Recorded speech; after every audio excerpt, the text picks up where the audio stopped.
I'd like to call to order the meeting of the Phelps-Clifton Springs School District Board of Education of April 26th. Will you lead us in the pledge, please, Crystal? I pledge allegiance to the flag of the United States of America and to the republic for which it stands, one nation, under God, indivisible, with liberty and justice for all. All right, roll call. Jamie McCarrick. Lindsay Marino, board member. Matt Murphy, board member. Mike Dorr, board member. Amber Wilkes, board member. Carl Dubash, business administrator. Nick Ganster, superintendent. Tracy Altman, board member. Crystal Plant, district clerk. All right, is there a motion to approve our agenda for this evening as presented? So moved. Is there a second? Second. Any discussion? All those in favor of our agenda, say aye. Aye. All those opposed? Motion carried. On to presentations.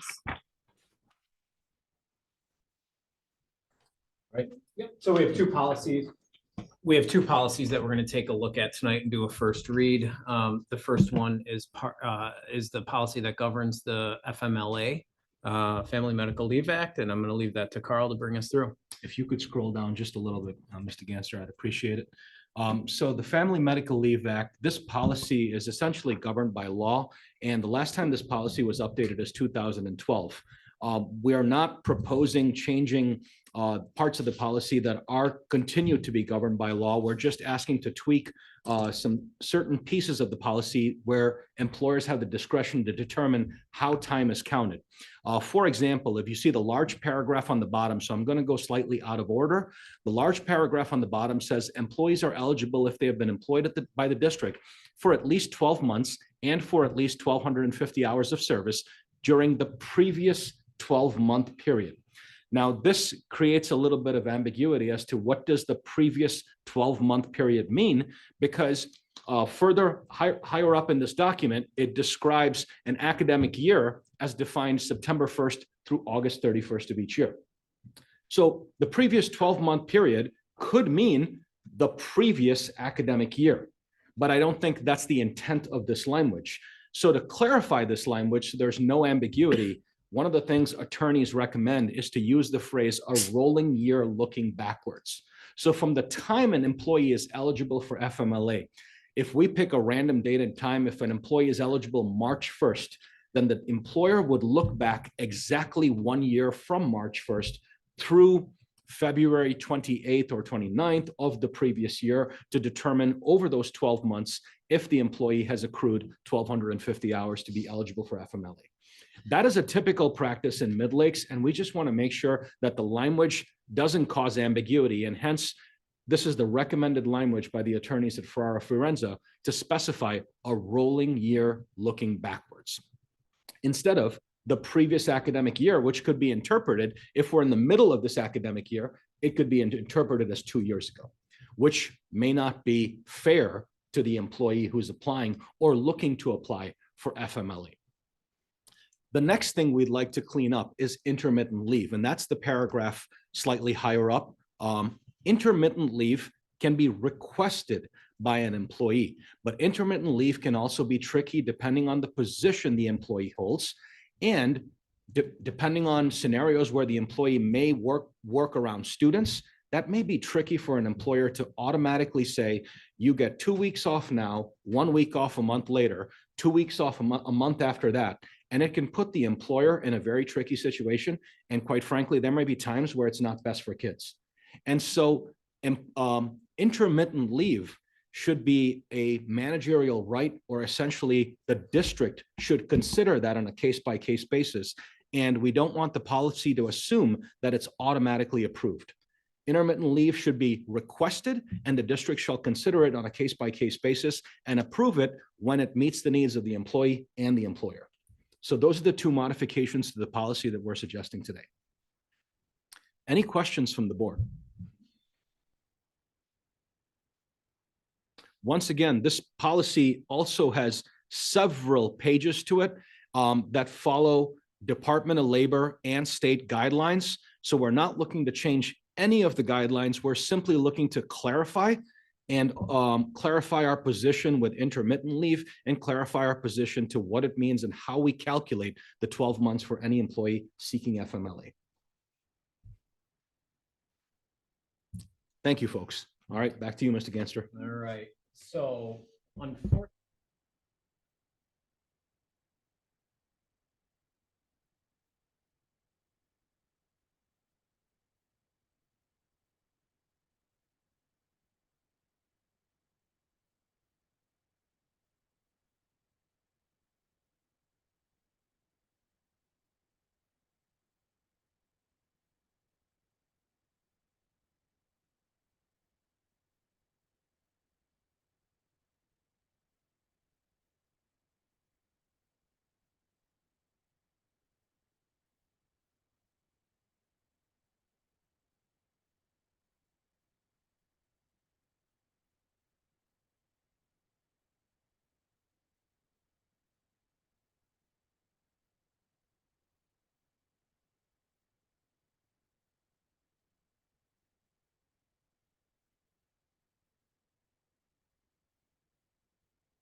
Erie one, BOCES. So this top paragraph is repackaged. It is essentially these bullet points down here, 1, 2, 3, and 4, repackaged, and is a preamble to the entire policy. It says, in general, leaves of absence will be administered by the superintendent. The board reserves the right to grant leaves of absence for purposes or under conditions not contemplated or considered in the policy statement.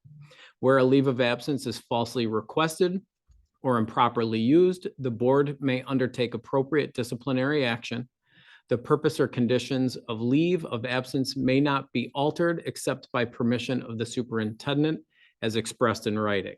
So it just kind of gives an overarching description of how leaves of absence are obtained by employees. And it's a repackaging of numbers 1, 2, 3, and 4 here.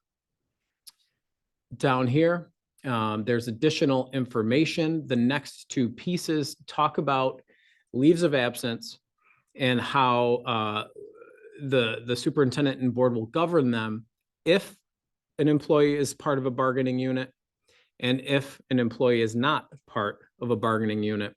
So the old language here, authorization for employees who are members of a negotiating unit, authorization is granted to approve requests for leaves of absence submitted pursuant to provisions of contracts in effect between the district and the bargaining unit. That's the old language. The new recommended language, authorization is granted to approve requests of leave of absence submitted in accordance with provisions of contracts in effect between the district and the bargaining unit. Not much of a change. Similarly, down here, this sentence says, if an employee is not part of a negotiating unit, then we will govern their leave of absence based on the bargaining unit language that most closely resembles their position here in the district. And the updated language, authorization is granted to approve requests of leaves of absence submitted by the employees where the requests are consistent with provisions or of contracts in effect between the district and bargaining unit, most compatible with the employment status of the employee. All right. Any questions so far? I'm going to pause here and there to see if there are any questions. So far, so good? Okay, wait time. There we go. All right. Yeah, I know. So leaves of absence, unpaid, not covered above. What you're going to see in the next few pages is you're going to see a theme of weaker language being updated into stronger language. In this case, the word such is replaced with this. So for a period of time not to exceed 1 school year for approved graduate study, this leave to include any required internship experience. So such is a little bit weaker because that implies there might be other circumstances. This is stronger, saying it implies only to this sentence. At the expiration of a paid sick leave of absence, this leave may be extended for a period of time no longer than the end of the school year after the school year in which the paid leave of absence began. So that just governs situations where a sick leave may be extended and provides an end time on said sick leave. Here we have the word cannot to replace shall not, which is slightly stronger language, which really means there isn't much of a change to this particular portion, just tightening up the language. In the same paragraph, shall is updated to will. And down here, we have shall being replaced by will. Again, emergency service volunteer leave. We're not changing the conditions on which someone could take a leave of absence for emergency service volunteerism, but we're changing shall to will. Again, shall to will. There is somewhat of a change here. In the old days, there were only 2 types of cancer that an employee could take leave for beyond their own sick leave, beyond their personal leave. They would be given 4 hours of paid leave to get breast cancer screening or prostate cancer screening. This particular portion has been expanded to just say cancer. So employees are given up to 4 hours of time in addition to the other time that they have accrued for any cancer screening. And we have shall turned to will in 3 different spots here. Here we have language governing leave of absence for blood donation. We will grant up to 3 hours of unpaid leave for any 12-month employee, 12-month period to an employee who seeks to donate blood off premises. So if an employee comes to us and says they would like to donate blood, we can't say no, but we would give them 3 hours to go and do that somewhere else. If it's at a community center or another place locally, they could go do that. Notice it's off premises. So this would not count if we ran a blood drive here in the district. This leave may not exceed 3 hours unless agreed to by the superintendent or his designee. So there could be some unforeseen circumstance where we would extend that possibly, and I have the authority to do so. So more donation of blood parameters here. Shall being turned to will, tightening up that language, not really changing the spirit of how we do business. Bone marrow donation is another type of leave. Shall being turned to will in 2 spots and some additional language at the bottom. The district will not retaliate against an employee for requesting or obtaining a leave of absence under this section. Additional leaves for the purpose of bone marrow donation under any other provision of law will not be prevented. So that provides a little bit of latitude with the law for us to be flexible in our policy. And here's where we get to the bulk of the updates. So nursing mothers, the district will provide reasonable unpaid break time or permit the use of paid break time or meal time to allow an employee to express breast milk for their nursing child each time the employee has a reasonable need to express breast milk for up to 3 years following childbirth. The strike-through language down here is captured in new language down here, which actually outlines the conditions in which the nursing mother should be provided by the district. Upon employee request, the district will designate a room or other location to be used by the employee to express breast milk, which will be in close proximity to the work area, well lit, shielded from view, and free from workplace or public intrusion. The location will, at a minimum, contain a chair, a working surface, nearby access to clean running water, and an electrical outlet. The location will not be a restroom or a toilet stall. The district will provide access to refrigeration for the purposes of storing expressed milk. If the sole purpose of the location is not dedicated for use by employees to express breast milk, The location will be made available to employees when needed and will not be used for any other purpose while in use. The district will provide notice to all employees as soon as practicable when the location has been designated for use by employees to express breast milk. So I'm going to pause right there because that really is the heart of this policy update. Do we have any questions here? I do have a question. I don't know why I didn't ask this in our meeting.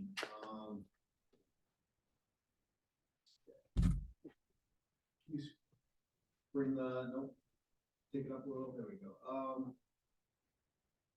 So will not be used for any other purpose while in use at the time or for the day or for the period of it's being used? Like, is everyone gonna, say the mother wants to breastfeed from this time to this time, so I got it, it's not being used, so any other time of the day it can be used for something else? So the way I had interpreted this is once we designate that location as a location for a nursing mother, that now becomes that location until it doesn't need to be that anymore. That can complicate things at the building level, but I think the spirit of this policy is to provide an adequate location and a private location and a dignified location that's not used for other things, you know, and a sanitary location that's not used for other Thanks, things. Nick. So. Are they currently using the room off the break room there up on the second floor? I do believe so. I would have to check with Mr. Moyer to There's a be little certain room though. there. Like there's the bathroom on the left and then there's a little room on the right. What's that? You got that right? Yeah. Okay. I would have to check with Mr. Moyer. Yeah, I think that's what they're using. Okay. now, But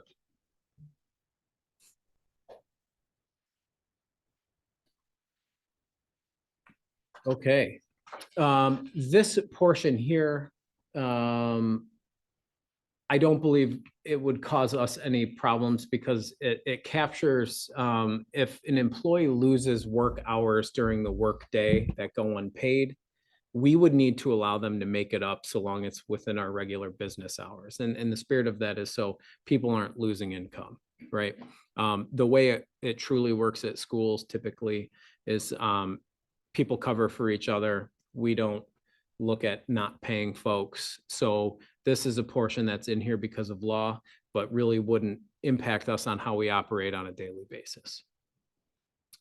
The district will provide written notification regarding the rights of nursing employees to express milk in the workplace to each employee upon hire annually thereafter, and to employees returning to work following the birth of a child. This notice will be based on a written policy developed by the Commissioner of Labor and will, at a minimum, inform employees of their rights pursuant to the law, specify how a request may be submitted to the district for a room or other location for use by an employee to express breast milk, require the district to respond to requests within a reasonable time frame that is not to exceed 5 business days, and the district will not discriminate or retaliate against an employee who chooses to express breast milk in the workplace. So that's our obligation to communicate with those who are coming back off of maternity leave and need this accommodation at work. So then there are 2 other types of leaves that have come up that are brand new language. And these would be leaves related to being a witness or a victim of a crime. And I'll paraphrase the language here.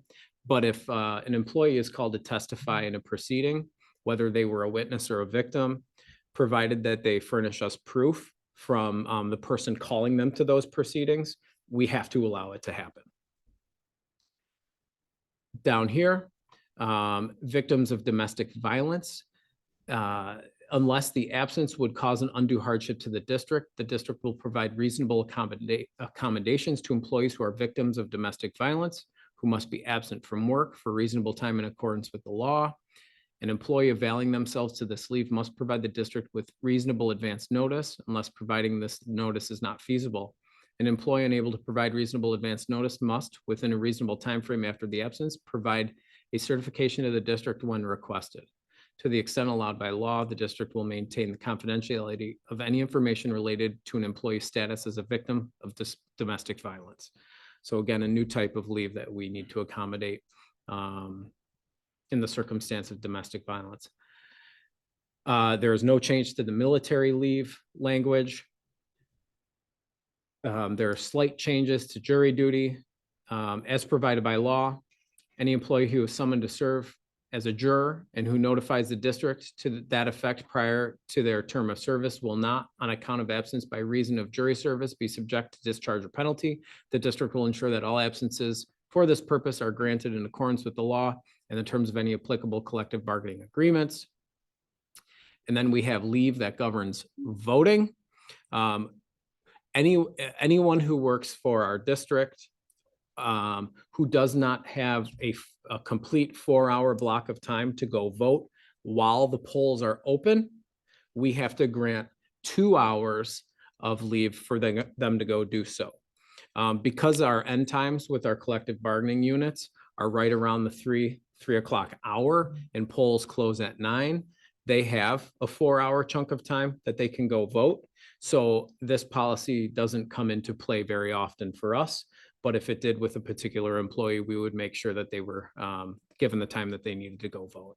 And this is the language that outlines this. This is new within maybe the last 4 or 5 years. I forget exactly when it came along.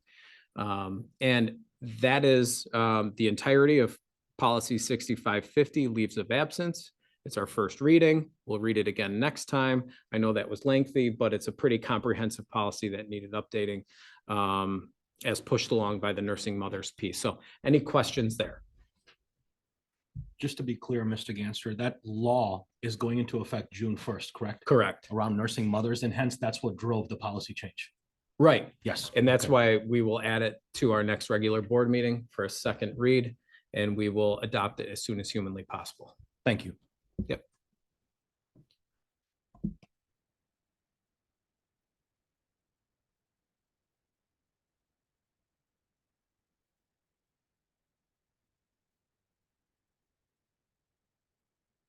So the only thing that I really wanted to add here, I'll take a few minutes to introduce Jeff when the time is right.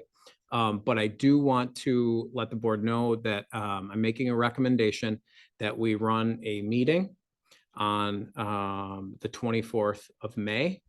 That meeting is a tentative meeting that is on our calendar.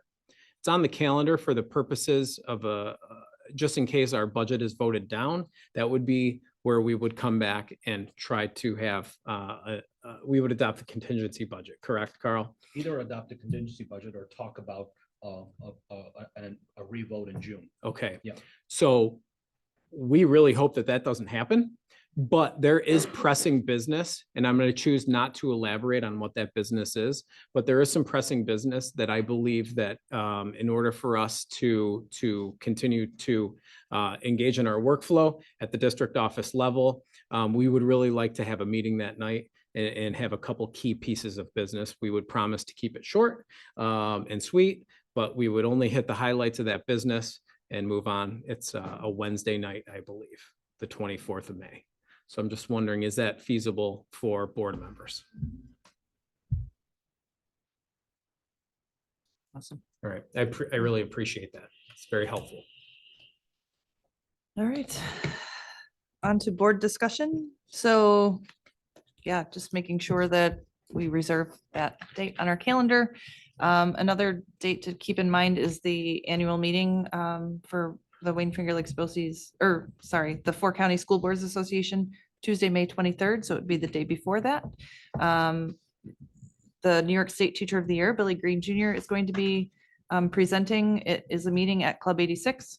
Registration is due by the 19th of May. Is that what we decided? So let Crystal know if you would like to sign up to attend that, and let her know your meal choice. Can you send like a reminder out close to that date? Just Yep. because I know some of the sporting events are wrapping up and we don't know if they're gonna have like, you know, playoffs or something. So I didn't want to commit if something comes on the calendar.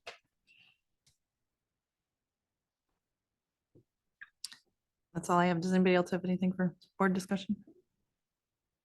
Okay. Public comment? No public comment?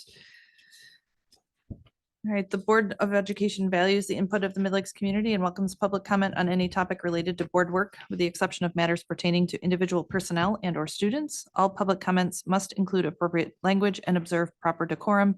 Anyone making public comment must identify themselves by name and address. The public comment period will be limited to a total of 30 minutes and 1 comment per person.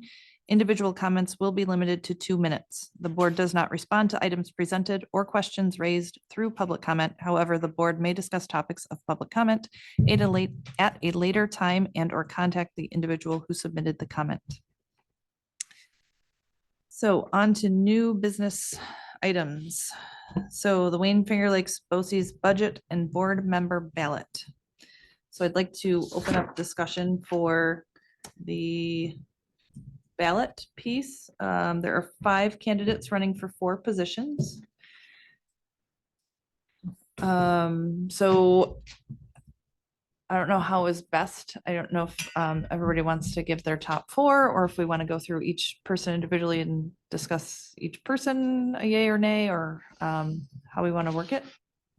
Ultimately, we will have to get an individual motions for casting our one ballot as, or our one vote as a board. So anybody have ideas of how they would like to proceed? 'Cause I don't know, Secret ballot. I don't know of a great Oh. way to, Oh. Can we just do that? Summary about each of them. so Crystal forwarded it to us, and Like, I saw the same ballot again, but I didn't see like their biographies or anything. is there a way to pull them up on here? On the, posted their website is where I found it today. Okay. I can go to that. Fine. I wonder if I can try to think I could airdrop the, No, I didn't see that. It's on their Board of Education link. So how does this work? Do we just You found all we the- just So- vote for them now? yes, Is that what so we're we doing? have to cast a single vote for each of the 4 open positions. Right, okay. So we as a board decide, and that's what I don't know. It's what- So could Board of we, Education candidate forms. at the Oh, very top you there, mean so right above collectively? agenda. Collectively, as collectively a board, we cast one vote for Gotcha, each of the okay. 4 Right above openings. agenda. Gotcha. so could we do? Center of the screen bottom. Right there. Yeah, and then just on the left-hand side, you just click on each individual. About each. So Yeah. the 4 are Mike Ellis, Linda Egnor, David Landon, Ann Morgan, and Bob Oben. Can I suggest an idea? Sure. What if we all just wrote our 4 and handed them to Crystal or you to tally, and then we just took the top 4? We could do- Also has a ballot if they want it. All right, so yeah, so you'll each have your ballot, right? Right, So okay. if you want to list your 4, we'll collect them and then tally them, and then we still have to go through the making a motion to, Okay. does that work? Mhm. Yeah.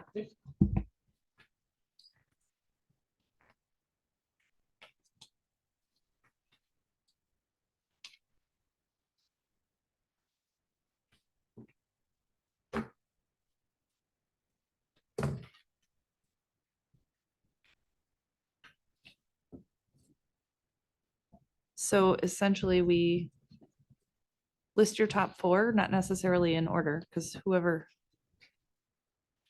right, whoever has the fewest votes would technically have the, Next, figure out one, yeah.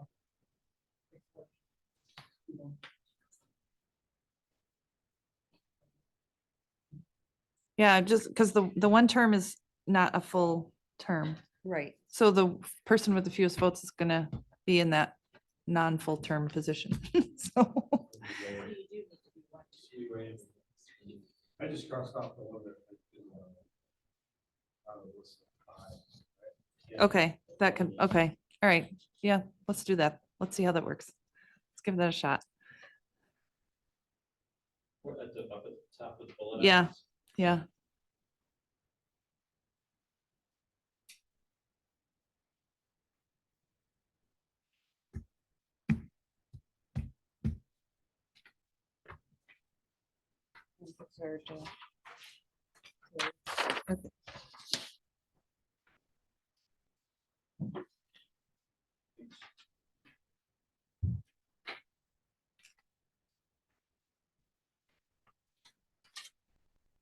blank one too, if you want it.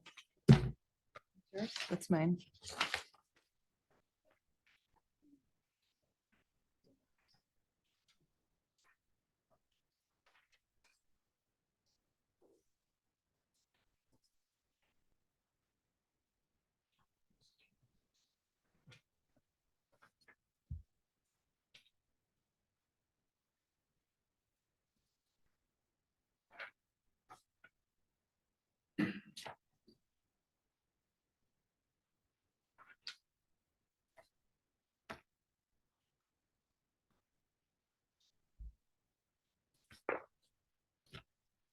Now we'll need your extra one. There you go. Okay. All right, so.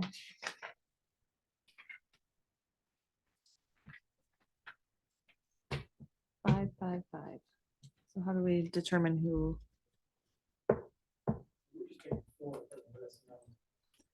When they get a total, all of this, we're gonna figure out who got who's got the- Oh, yes. that is We're correct. not selecting who's got the two, we're just They're setting our top Two two. more. Oh, okay. All right, yeah. I thought the ballot had one of them that said, okay. Oh, well, that's good. That makes that easier. Okay, so. Can I get a motion to approve Michael Ellis as our vote, one of our 4 votes? One of our, I don't know, what's the wordage do I use for that? So moved. Is there a second? I'll second. Any discussion? All right, all those in favor of Michael Ellis as one of our 4 votes, say aye. Aye. All those opposed? Motion carried. All right, And You you got can that? just read to see, to cast one vote. oh, right, okay. All right. Can I get a motion for Ann Morgan? To cast one vote for Ann Morgan to a seat for the Wayne Finger Lakes BOCES Board for a 2 or 3 year term effective July 1st. So moved. Is there a second? Second. Any discussion? All those in favor of Ann Morgan, say aye. Aye. All those opposed? Motion carried. Can I get a motion to approve David Landon to a seat to the Wayne Finger Lakes BOCES Board for a 2 or 3 year term effective July 1st, 2023? So moved. Is there a second? Second. Any discussion? All those in favor of David Landon for a term on the BOCES Board, say aye. Aye. Aye. All those opposed? Motion carried. And can I get a motion for Bob Omen to vote for Bob Omen to a seat on the Wayne Finger Lakes BOCES Board for a 2 or 3 year term effective July 1st, 2023? So moved. Is there a second? I'll second. Any discussion? All those in favor of Bob Omen, say aye. Aye. All those opposed? Motion carried. All right, and then on to the back. Is there a motion to approve the tentative administrative budget of the Wayne Finger Lakes BOCES Board of Cooperative Educational Services in the amount of $3,656,500? It's a big number. So moved. Is there a second? Second. Any discussion? All those in favor, say aye. Aye. All those opposed? Motion carried. All right, you got all that? Yeah. Thanks.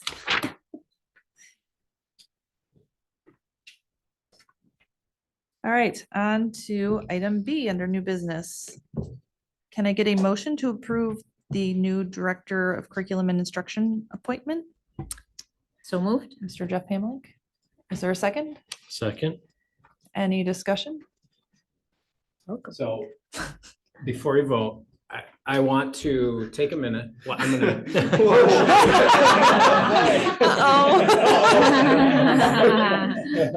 No. So I'm gonna partially read what will be sent out to our community tomorrow.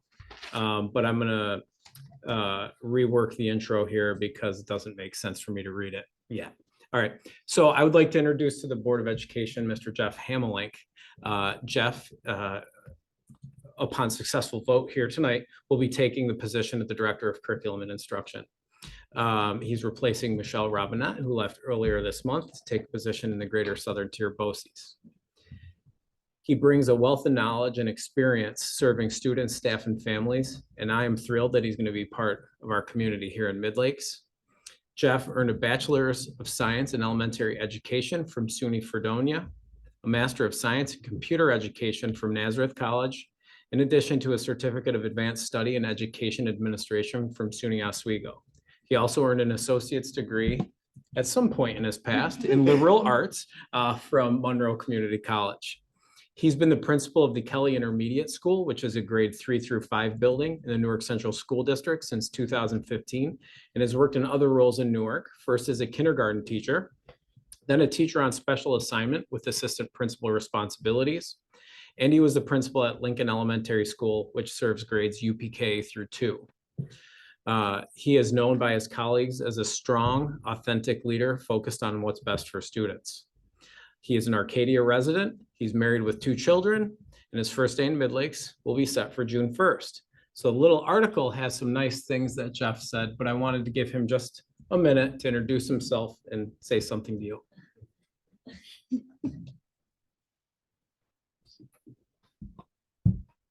Thank you. I appreciate it. And I gotta tell you, my entire experience thus far has been nothing but welcoming from the Mid Lakes community, both the school community and the community in general.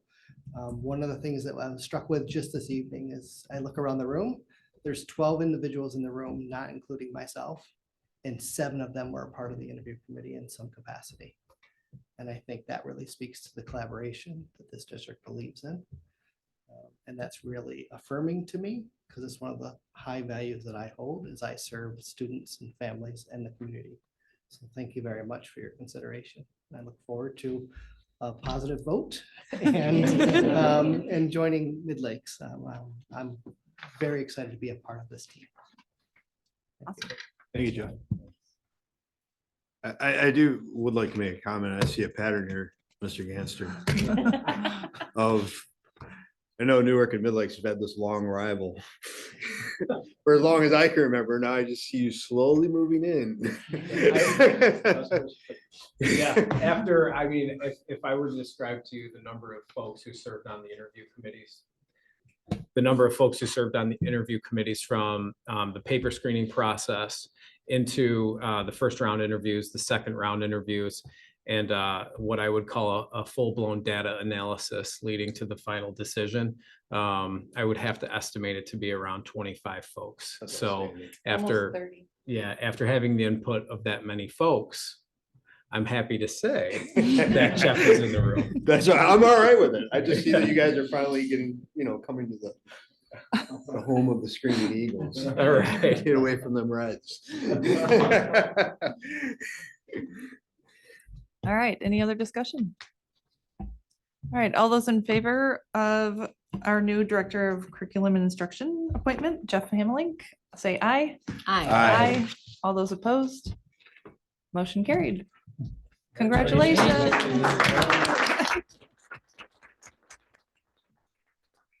And welcome again.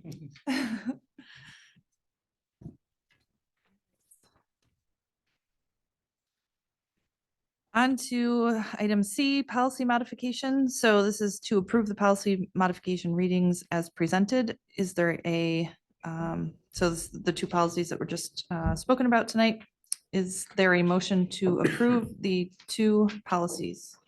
So moved. Is there a second? I'll second. Any discussion?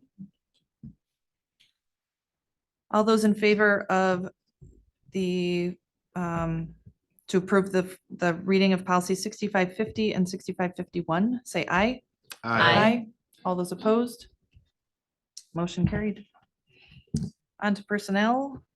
Can I get a motion to approve item A, the appointments as presented? So moved. Is there a second? I'll second. Any discussion? All those in favor of item A as presented, say aye. Aye. All those opposed? Motion carried. Item Can I B. ask one Oh, quick question? I'm sorry, I just thought of it. Which building will she be in? Which age group do you know? Or is that kind of fluid At the elementary level. at the elementary? Great. All right, item B, coaching appointments. 2 volunteers for the baseball team. Do I have a motion to approve the? Oh, yeah, okay. Item B, under personnel. So moved. Is there a second? Second with, I wonder about the second name on there. I don't know. Second, What's that? Yes, I'm saying. Right.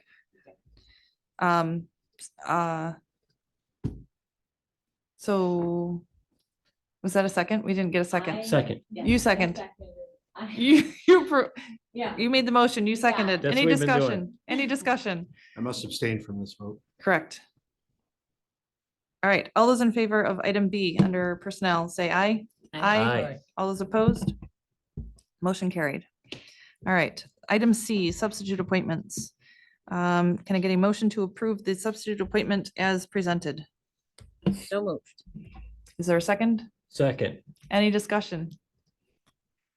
All those in favor of item C as presented, say aye. Aye. All those opposed? Motion carried. Can I get a motion to adjourn our meeting for this evening? So moved. Is there a second? I'll second. Any discussion? All those in favor of adjourning, say aye. Aye. All those opposed? Motion carried.